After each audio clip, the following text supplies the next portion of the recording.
Welcome. In this session, we are going to talk about entropion. Entropion is inward rotation of the eyelid margin and it is associated with trichiasis, that is interning of the eyelashes, which rubs on the cornea, causing corneal ulceration and infection. Etiological factors contributing towards entropion include weakness of the lower eyelid retractors, horizontal eyelid laxity, override of the preseptal orbicularis over the pretarsal orbicularis, deficiency of the posterior lamellae of the eyelid, fat prolapse, and enophthalmos. Capsulopalpebral fascia constitutes the lower eyelid retractor and it is formed by the fusion of the fascia of the inferior rectus muscle and the inferior oblique muscle. The capsulopalpebral fascia inserts into the inferior border of the lower tarsus and in the inferior conjunctival fornix, thus maintaining the position of the lower eyelid. And dehiscence or detachment of the lower eyelid retractor or the capsulopalpebral fascia is the central factor in most cases of entropion. In contrast, horizontal eyelid laxity is the central cause of most cases of ectropion, as we have discussed in the previous session. Dehiscence or detachment of the lower eyelid retractor is suspected when we find a deeper than normal inferior fornix, that is when the distance of the inferior fornix is more than 11 mm from the lower eyelid margin with redundant conjunctival folds in the inferior fornix. When the lower eyelid appears to be higher than it normally is in the resting state. When the lower eyelid can be pulled upward more easily than it is normally possible.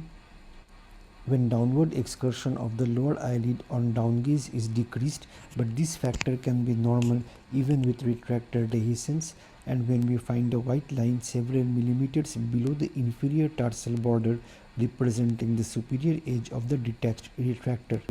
Horizontal eyelid laxity is the central cause of most cases of ectropion, but it can also contribute towards entropion, and horizontal eyelid laxity mostly in the lateral canthal ligament rather than in the entire tarsus contributes towards entropion. And we can detect horizontal eyelid laxity with the help of the snapback test, the lid distraction test, and testing for the laxity of the lateral canthal tendon. Overriding of the preseptal orbicularis over the pretarsal orbicularis can also contribute towards entropion. In association with retractor dehiscence, this overriding causes the inferior tarsal edge to move anteriorly and superiorly and the superior tarsal edge to move posteriorly, thus causing entropion. And this overriding can be detected by first normalizing the position of the lower eyelid and the tarsus in the primary gaze position and then asking the patient to close the eyes shut forcefully. And during this forced closure of the eyelid, overriding of the preseptal orbicularis over pretarsal orbicularis is detected by the interning of the superior tarsal edge. Deficiency of the posterior lamella of the eyelid can cause entropion. In contrast, deficiency of the anterior lamella of the eyelid can cause ectropion, and posterior lamellar deficiency can be non-cicatricial or cicatricial. Non-cicatricial posterior lamellar deficiency is due to age-related decrease in the vertical tarsal height. And cicatricial causes of posterior lamellar deficiency will be enumerated when we discuss cicatricial entropion.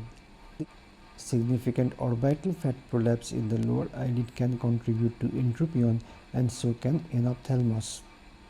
After discussing the etiological factors contributing towards entropion, we will now be discussing the individual types of entropion and their treatment options. And the clinical types of entropion described include involutional entropion, acute spastic entropion, cicatricial entropion, and congenital entropion. Involutional entropion occurs in the enderly and most commonly in the lower eyelid. As we have discussed, the chief cause of involutional entropion is retractor dehiscence or detachment. Horizontal eyelid laxity and preseptal orbicularis override can contribute towards involutional entropion. Certain non-surgical interventions can be instituted for temporary control of entropion or in patients who are not surgical candidates, and these include bandage contact lenses which prevent eyelashes from coming in contact with the corneal surface. Taping the anterior lamella away from the eyelid margin helps in rotating the eyelid margin outwards, thus controlling entropion.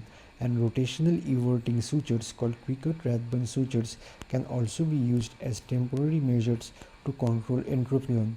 In this suturing technique in the lower eyelid, the suture entry and exit in the skin is higher than the suture exit and entry in the conjunctiva, and the suture passes below the inferior tarsus.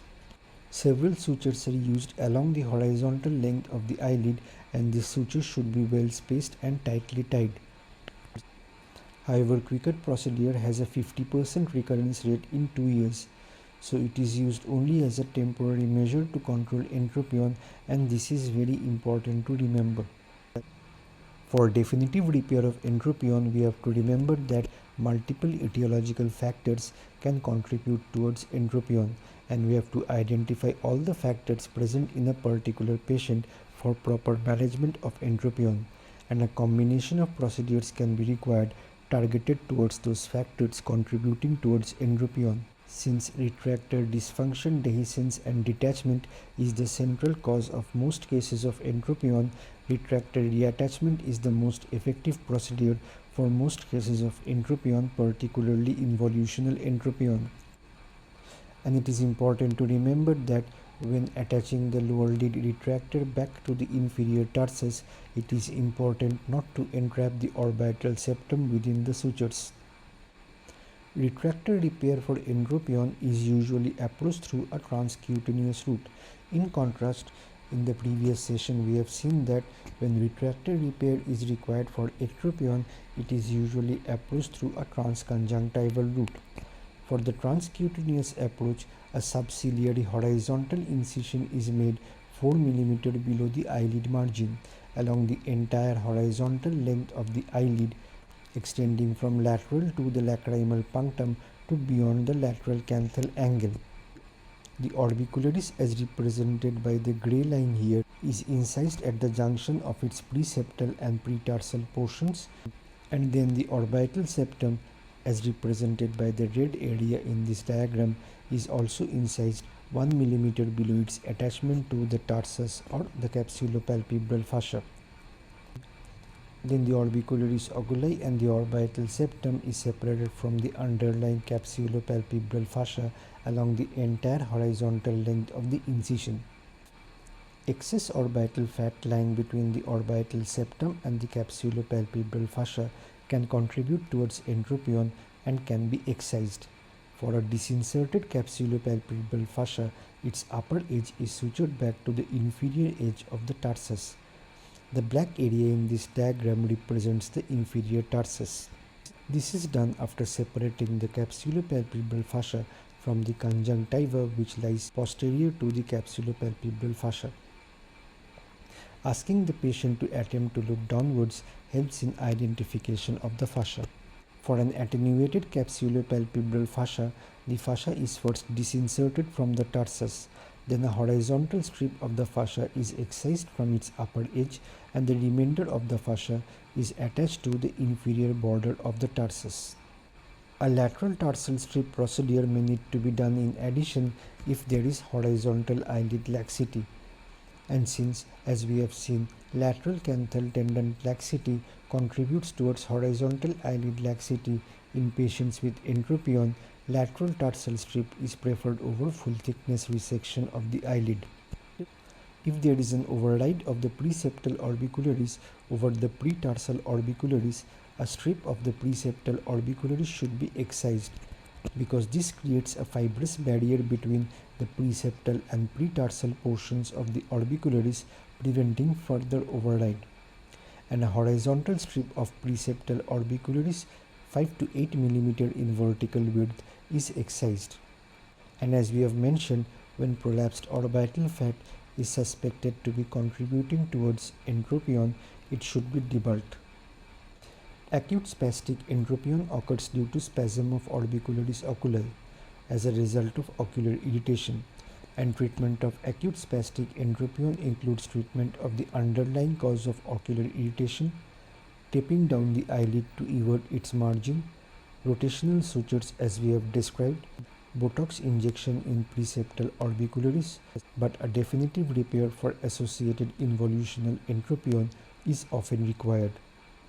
Cicatricial entropion results from tarsoconjunctival scarring or scarring of the posterior lamella of the eyelid.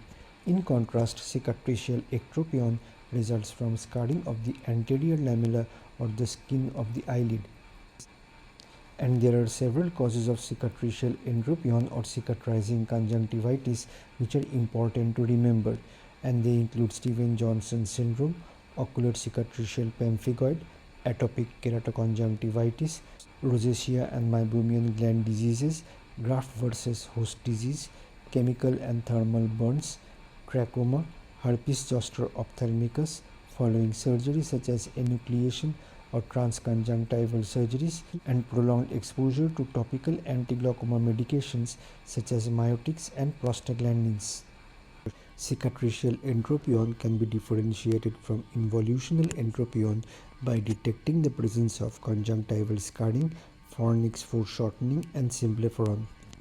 And on the digital eversion test, it is possible in involutional entropion to digitally pull the eyelid margin with entropion back into the normal position. This cannot be done in cicatricial entropion. Treatment of cicatricial entropion includes treatment of the underlying cause, particularly inflammatory causes of cicatrizing conjunctivitis, use of symblepharon rings to prevent the formation of or further worsening of symblepharon, removal of tracheatic eyelashes, and surgical correction of cicatricial entropion is done only after resolution of inflammation and under cover of perioperative systemic anti-inflammatory therapy. For moderate cicatricial entropion, a posterior transverse tarsotomy or a tarsal fracture procedure can be done. And for severe cicatricial entropion, a posterior lamellar grafting will be required.